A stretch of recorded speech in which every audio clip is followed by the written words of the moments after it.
Hola, ¿qué tal, estimados estudiantes? Les doy la más cordial bienvenida a este siguiente tema de nuestra unidad número uno, enfocada en el tema de la epistemología. Como anunciamos en el video anterior, vamos a abordar ahora el subtema de los criterios de validez del conocimiento científico. La idea aquí es justamente profundizar un poco más acerca de este aspecto tan importante. Tiene toda investigación, digamos, todo proceso de generación de conocimiento y, digamos, cuáles son aquellos criterios que habría que observar de manera atinada, de manera certera, para poder generar justamente un conocimiento considerado como científicamente válido. Entonces, en ese sentido, vamos a ver justamente algunas cuestiones importantes, ¿no? De entrada, ¿qué es la ciencia? Es decir, ¿cómo vamos a entender la ciencia como tal? Bueno, para ello vamos a partir de algunas definiciones que podemos encontrar ya aquí en la presentación. La primera definición nos la da este autor de apellido Bunge, que dice lo siguiente: la ciencia es el conjunto de conocimientos objetivos acerca de la naturaleza, la sociedad, el hombre y su pensamiento. ¿De acuerdo? Es importante recalcar, digamos, que estos criterios, este contenido acerca de los criterios de validez del conocimiento científico, lo estamos retomando justamente a partir de manera precisa de este texto del autor Porfirio Tintaya, ¿sí? Publicado en 2012 con el título Ciencia, Construcción de saberes válidos, publicado en la revista de Investigación Psicológica, número 7, paginado del 11 al 29. Por aquí les comparto la referencia justamente en la portada, ¿no? Entonces, simplemente para hacer esa aclaración de que esta información que vamos a estar manejando sobre este tema está basada de manera puntual en este artículo. Y vamos a ir señalando las páginas en, digamos, de cada información, cada concepto, en el cual, digamos, podemos ubicarlo, ¿no? En este artículo, el mismo, digamos, esta misma referencia y también, desde luego, el enlace a él se los voy a compartir en la descripción del video. Entonces, continuamos, chicos. La siguiente definición nos la da Rui Pérez Tamayo, quien concibe a la ciencia como una actividad humana creativa cuyo objetivo es la comprensión de la naturaleza y cuyo producto es el conocimiento, obtenido por medio de un método científico organizado en forma deductiva y que aspira a alcanzar el mayor consenso posible. Fin de la cita. Una siguiente definición viene dada por Kedrov y Spirkin, quienes conciben la ciencia como un sistema de conceptos acerca de los fenómenos y leyes del mundo externo o de la actividad espiritual de los individuos, que permite prever y transformar la realidad en beneficio de la sociedad, una forma de actividad humana históricamente establecida, una producción espiritual, cuyo contenido y resultado es la reunión de hechos orientados en un determinado sentido, de hipótesis y teorías elaboradas y de las leyes que constituyen su fundamento, así como de procedimientos y métodos de investigación.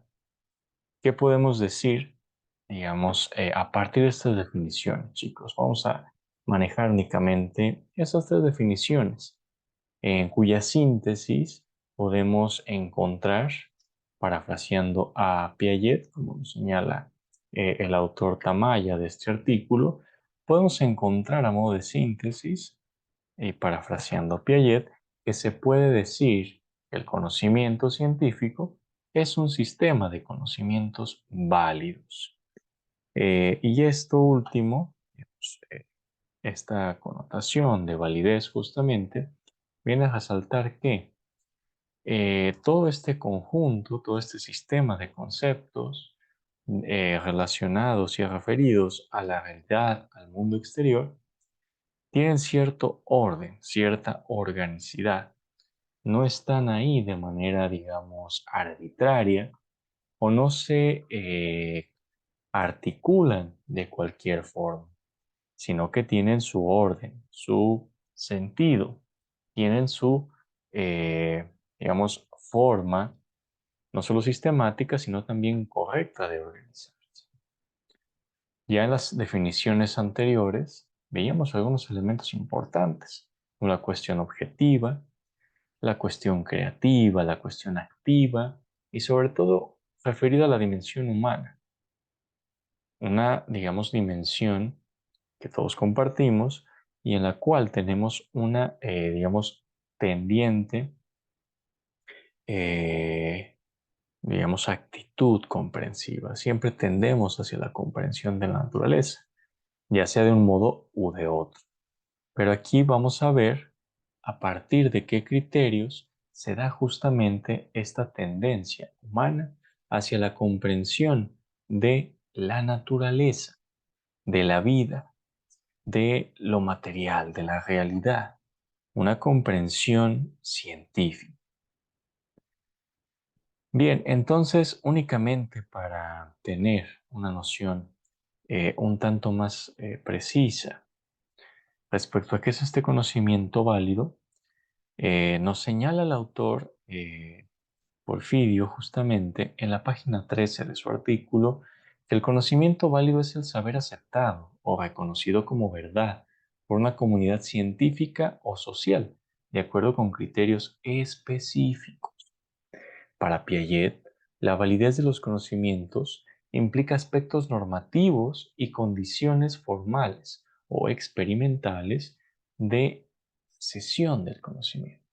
Concretamente, alude a los criterios de validez del conocimiento. En el curso de la historia de las ciencias, las corrientes científicas formularon distintos criterios de validez, algunas muy disímiles entre sí. Desde una perspectiva integrativa, vamos a señalar algunos que tienen mayor fuerza legitimadora. ¿Sí? Esto nos señala justamente el autor Tamayo en este sentido, ¿no? Digamos, el conocimiento válido es aquel que está reconocido como tal a partir de ciertos principios muy puntuales, claramente señalados y sobre todo compartidos, ¿sí? Digamos que están aceptados por la comunidad científica en cuestión y en virtud de ellos es que la propuesta que se esté desarrollando, que se esté justamente planteando, se va a tomar como científica o no. Bien, veamos entonces, ahora sí, estos criterios de validez que son elementales, que son básicos. No son todos, pero sí los más importantes. Sobre todo pensando en la generación de conocimiento a partir de la investigación-acción. Primer objetivo crucial. Objetivo, digamos, que no debe faltar, ¿sí? Es un criterio de objetividad justamente. Un conocimiento científico, para ser tal, debe ser objetivo. Quiere decir lo siguiente. Digamos, la ciencia es ciencia, según la perspectiva del positivismo, porque observa a los hechos empíricos y busca llegar a las leyes que lo rigen. Digamos, lo que no es observable es objeto de la física, ¿sí? En todo caso de esta rama de la filosofía, ¿no? Entonces, para la ciencia, según el positivismo, según una perspectiva positivista de la ciencia, su objetividad radica en que está enfocada en objetos principalmente de índole material. Se acordarán justamente del tema anterior que hicimos esta distinción metodológica entre objetos ideales y objetos materiales. La virtud de los objetos materiales es que pueden ser captados a través de la experiencia sensible o por medio de una intuición intelectual. por medio de una abstracción racional. En el caso del principio o criterio, mejor dicho, de objetividad, pues se enfoca justo en esta característica peculiar de los objetos materiales y esa bondad que tienen de permitir ser observables. Entonces, siguiendo al autor del artículo Tamaya, desde esta perspectiva se afirma que los conocimientos son objetivos en cuanto describen, explican y predicen las propiedades y relaciones observables de los fenómenos que existen independientemente de la conciencia del sujeto. ¿Sí? Ojo aquí, chicos, en sus proyectos de investigación-acción hay que plantear la objetividad en este sentido, es decir, tener muy claro que lo que se va a hacer, en primer lugar, es describir, explicar un hecho o un objeto de estudio concreto, ¿sí? Digamos, materialmente observable. Ajá. No solamente teórico. ¿No? Es decir, no se trata de explicar una teoría, sino de justamente describir cómo funciona en la realidad a partir de ciertas propiedades y relaciones vinculantes con otros objetos o su propio objeto de estudio. ¿Sí?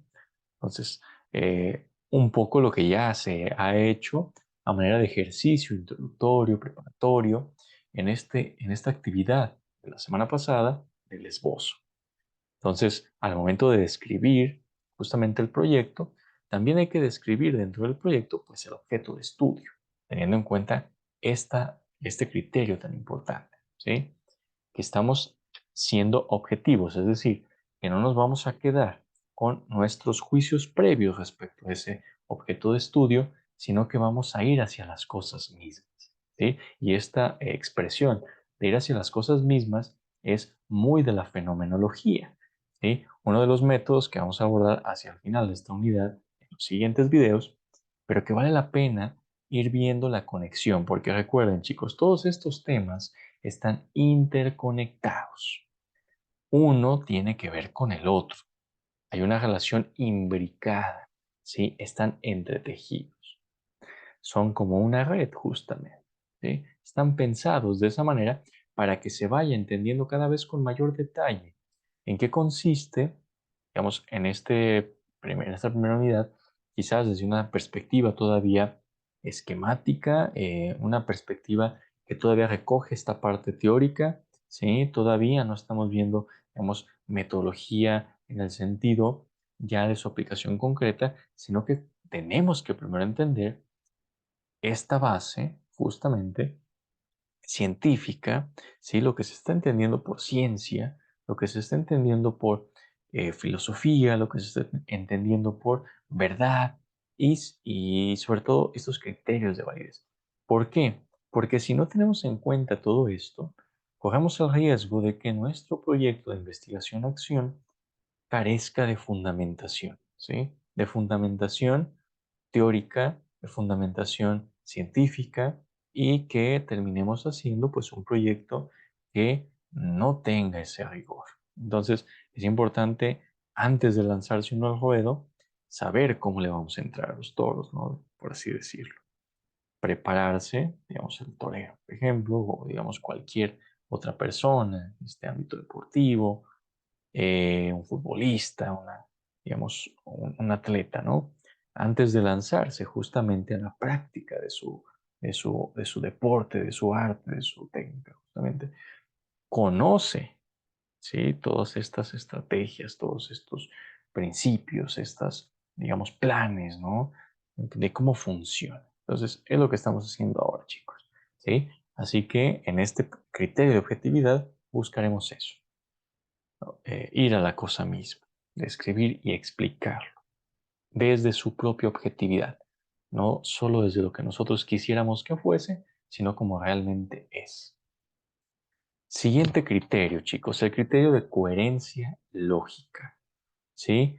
Evidentemente, nuestra descripción objetiva del problema o del hecho que estamos tratando de resolver pues debe ser una descripción lógica, ¿sí? No va a estar articulada de cualquier modo. O no tendrá una articulación, por ejemplo, literaria, ¿no? Donde ahí se persigue otro objetivo. Aquí debemos ser lógicos, ¿sí? Tener una coherencia lógica. En otras palabras, este criterio se trata del criterio de la validez lógica, ¿sí? Este autor, Tamaya, nos dice lo siguiente al respecto, ¿no? El sistema de conocimientos que lo compone, ¿sí? Que compone justamente el conocimiento científico, debe ser lógicamente válido en cuanto esté compuesto por conceptos, ¿sí? Categorías, enunciados, hipótesis y teorías coherentes, necesarias y suficientes para cuidar la vida. Esto lo dice entre la página 14 y la página 15. Entonces, fíjense aquí de qué se trata el asunto. Nuestra descripción no es una descripción literal, ¿no? Quien está meramente contando algo que está viendo, digamos, exaltando, ¿no? Su belleza o su contrariedad, qué sé yo.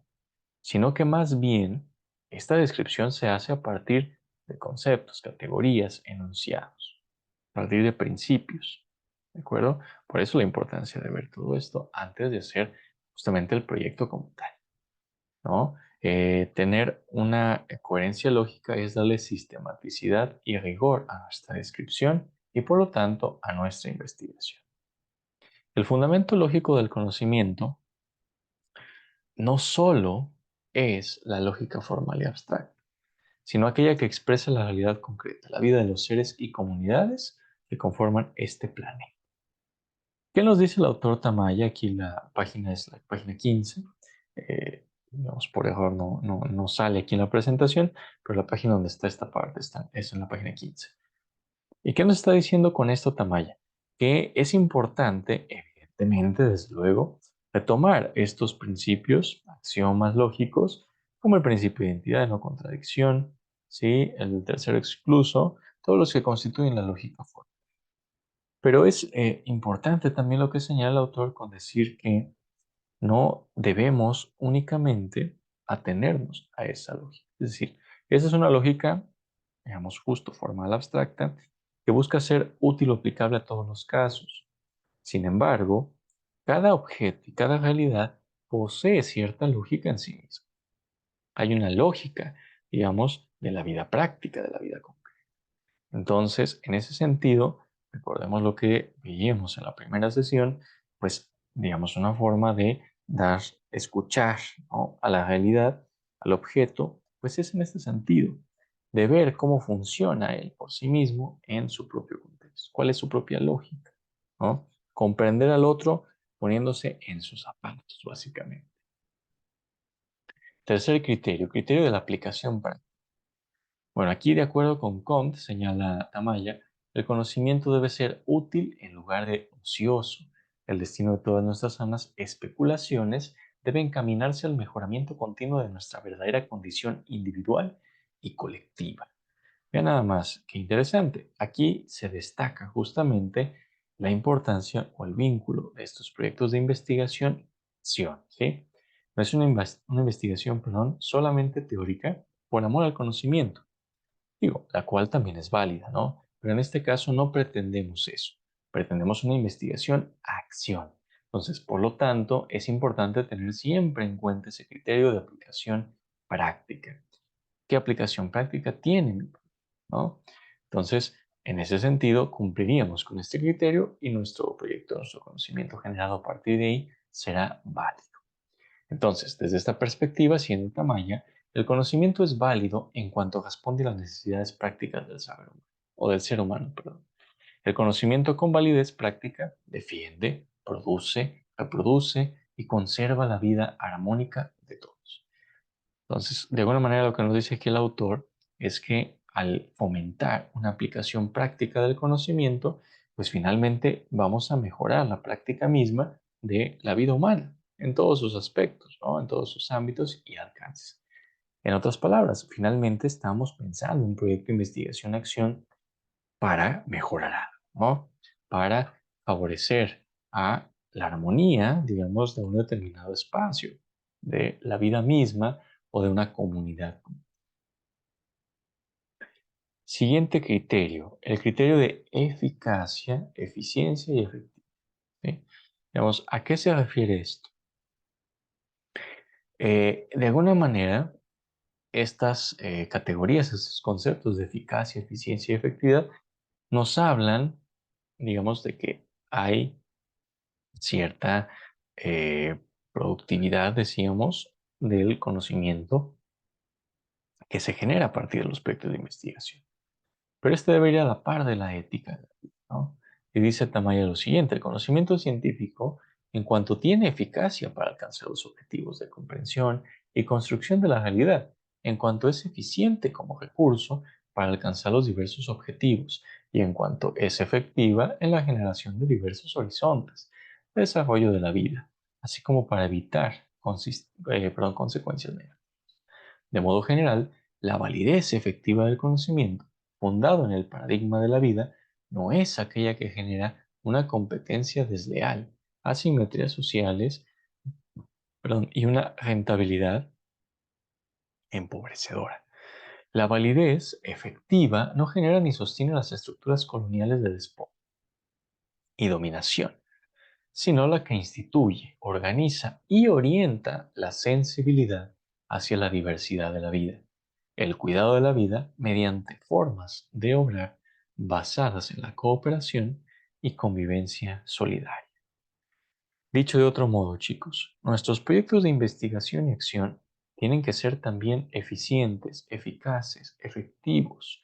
¿Para qué o en qué sentido? Lo deben ser para nuestra comunidad, ¿sí? Para mejorar esas, para mejorar la cooperación y la convivencia solidaria, para ampliar esos horizontes de desarrollo, ¿sí? Deben ser además realizables. Ajá, algo eficiente es algo que sí se puede hacer y que se puede hacer de un modo bastante productivo, ágil, óptimo. Entonces, es lo que también insistíamos desde la clase pasada. Cuando pensemos y ya estemos diseñando el proyecto, no solo pensemos en que tenga una utilidad práctica, sino que esa aplicación práctica sea realmente eficiente y efectiva, ¿sí? Que sea eficaz, que sí se pueda llevar a cabo, que sí sea viable, ¿de acuerdo? Si no, pues queda en una buena intención. Siguiente criterio, el criterio de reflexibilidad. El saber reflexivo, dice Tamaya en la página 16, es el conocimiento prudente y equilibrado, en cuanto se caracteriza por un sentido de reflexibilidad.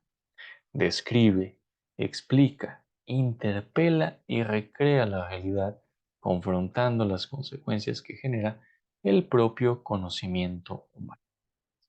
En este marco, la validez reflexiva del conocimiento alude al conocimiento equilibrado que balancea el sentido de los conocimientos con sus consecuencias, que armoniza la convivencia de los saberes con los procesos de la vida. Es el conocimiento cuidadoso con los medios y fines también del conocimiento, y prudente con el quehacer del conocimiento y las consecuencias que genera en la comunidad social, natural y simbólica. ¿Sí? Fin aquí de la cita. ¿Qué nos dice el autor de este artículo al respecto? ¿Qué nos quiere decir con este criterio de reflexibilidad? Que finalmente tenemos que reflexionar, ¿sí? Tenemos que dar hasta cierto punto, pues de qué manera justamente nuestro proyecto de investigación-acción, ¿sí? Puede de manera, digamos, muy cercana, ¿sí? Establecerse para ser una solución, digamos, real a un problema, ¿sí? Para definir cuál es el objetivo, cuáles son los medios, ajá. Darnos el tiempo de reflexionar, ¿sí? El por qué, el para qué. De alguna manera, insisto con esto de la interconexión de los contenidos, de las actividades, el trabajo que ya realizaron respecto del esbozo supone un momento de reflexión en el cual ustedes básicamente, ¿sí? Volvieron la mirada sobre lo que querían realizar para, a partir de las indicaciones solicitadas, ¿no? A partir de los criterios anteriores, de que su objetivo, de que describan su proyecto, su objeto, perdón, de estudio, de que esta descripción sea lógica, sea coherente, de que se busque una aplicación práctica, pero al mismo tiempo eficiente, que sí se pueda realizar. Digamos, todo esto lo hicieron a partir de un momento de reflexión, reflexionando justamente a partir de esas preguntas que les propuse, ¿no? ¿Qué quiero investigar? ¿Por qué? ¿Para qué? ¿Con qué? ¿Cuándo? ¿Cómo? Ese momento es un momento reflexivo.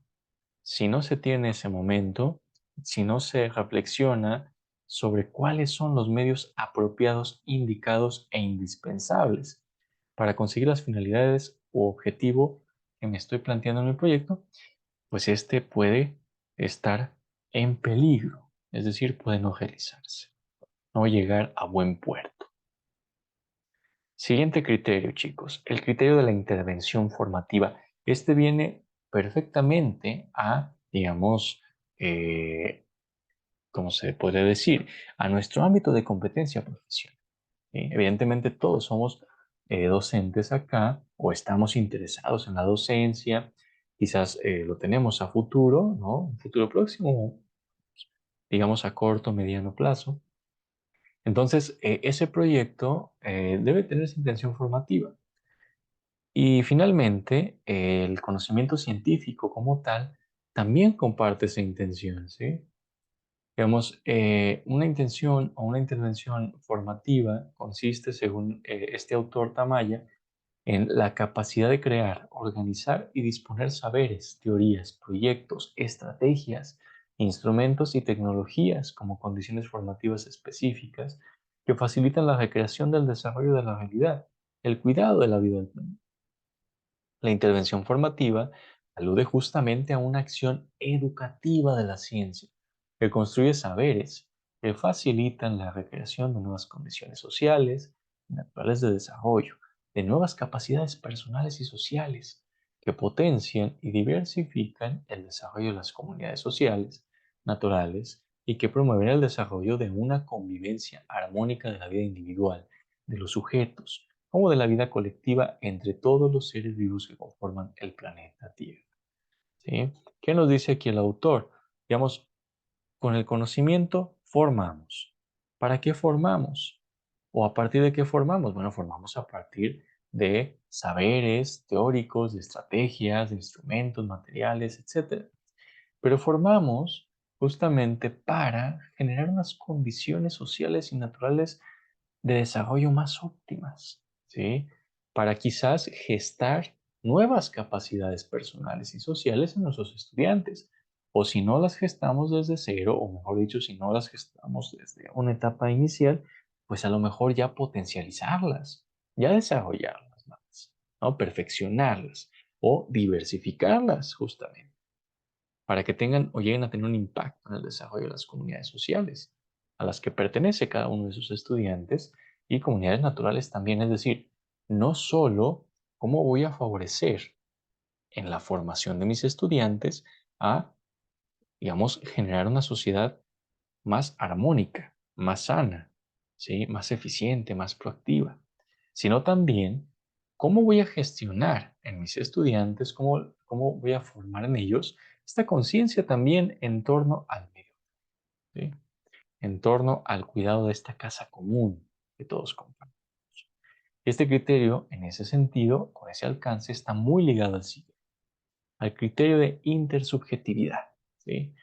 Digamos, esto alude que el conocimiento, dice Tamaya, resulta del acuerdo o consenso entre los sujetos de una comunidad. Este es un criterio fuertemente sostenido por la pragmática universal de Habermas y la pragmática trascendental, perdón, de Apple. Desde esta perspectiva, todo conocimiento válido resulta de la negociación de las pretensiones de validez entre los sujetos que forman parte de la acción comunicativa. El conocimiento válido es un conocimiento acordado o consensuado intersubjetivamente. Es producto del reconocimiento de las pretensiones de validez del otro, de la exposición de las propias pretensiones de validez, de la argumentación, fundamentación y del establecimiento de un consenso para obtener un buen entendimiento. En otras palabras, un conocimiento tiene validez intersubjetiva en cuanto es consensuado en una comunidad de comunicación, es decir, de sujetos. ¿Sí? Fin de la cita de lo que dice Tamaya en la página 18, 17 y 18, perdón. ¿Qué nos está señalando entonces aquí? Bueno, en el anterior criterio exalta justamente el autor esa importancia que debe tener la intención formativa de nuestros proyectos para generar una mejor sociedad y un mejor cuidado del medio ambiente. Y dado que se trata de temas que nos competen a todos, ¿sí? A todos los sujetos que conformamos una sociedad y a todos los seres humanos que habitamos este planeta, en ese sentido es indispensable la comunicación intersubjetiva, de sujeto a sujeto.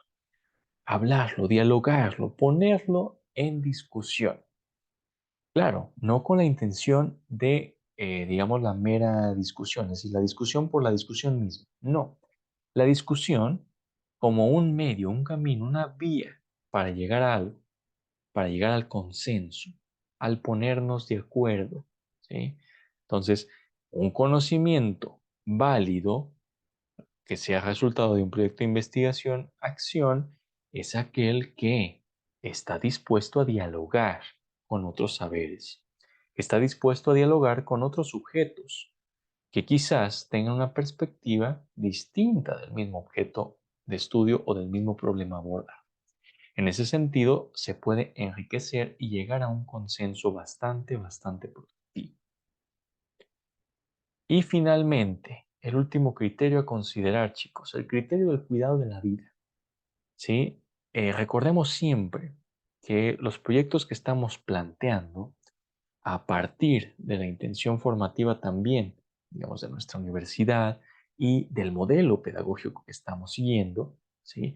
Fundado en esta antropología personalista, y desde luego que en función, digamos, de esta búsqueda de la verdad contextualizada en la cooperación, ¿sí? En el trabajo colaborativo para conseguir el bien común, es importante que estemos investigando sobre, digamos, la base de un marco ético, digamos, con un saber que comprende, pero al mismo tiempo que se compromete con la vida, ¿sí? Con la vida en el sentido de mejorar las condiciones de vida, mejorar las condiciones de desarrollo del sujeto, ¿sí? Digamos, de tal suerte que pues todo proceso de investigación y todo conocimiento científico generado a partir de ello nos permita cuidarla, cuidar la vida, cuidar una mejor, digamos, una mejor calidad de vida, cuidar la dignidad de la persona, ¿sí? Esos procesos de defensa, ¿no? Defender también la vida y la dignidad de la persona. Producir, reproducir y conservar la vida de todos los seres vivos, ¿no? En el sentido de la calidad de esa vida. ¿Cómo mejoramos, ¿sí? Esa vida? De tal suerte que sea factible producirla, reproducirla y conservar. ¿Cómo generamos mejores condiciones de vida? ¿Sí? Porque nuestro conocimiento o el conocimiento científico que formemos de nuestros proyectos no va a ser para que se quede guardado en un archivo, para que se quede resguardado en una biblioteca, sino para llevarlo a la vida. En ese sentido, debe partir de una comprensión, de una defensa y de una revaloración, de un aporte significativo a, digamos, a mejorar esa calidad de vida, ¿sí? La calidad de la educación va en función también de la calidad de vida. Bien, chicos, pues entonces, con estos criterios, les decía, tenemos ya los más importantes y básicos a considerar al momento de plantear esta investigación. En otras palabras, tomemos estos criterios como una especie de checklist, ¿sí? Cuando nosotros estemos desarrollando nuestro proyecto, tengamos a la mano este checklist. Veamos, ¿sí? ¿Cuántos de estos criterios está cumpliendo de manera efectiva nuestro proyecto de investigación-acción? Si cumple con estos criterios, digamos, tenemos posibilidades, mayores posibilidades, desde luego, de generar un conocimiento científico válido, ¿sí? Que sea válido, que sea relevante, que sea práctico, que sea vitalmente significativo. Muy bien, chicos, les agradezco mucho su atención. Espero que les haya resultado ilustrativo este abordaje, esta explicación de este tema y los espero en el siguiente para continuar con esta secuencia de subtemas en torno a la epistemología. ¿Sí? Cuídense mucho y que estén muy, pero muy bien.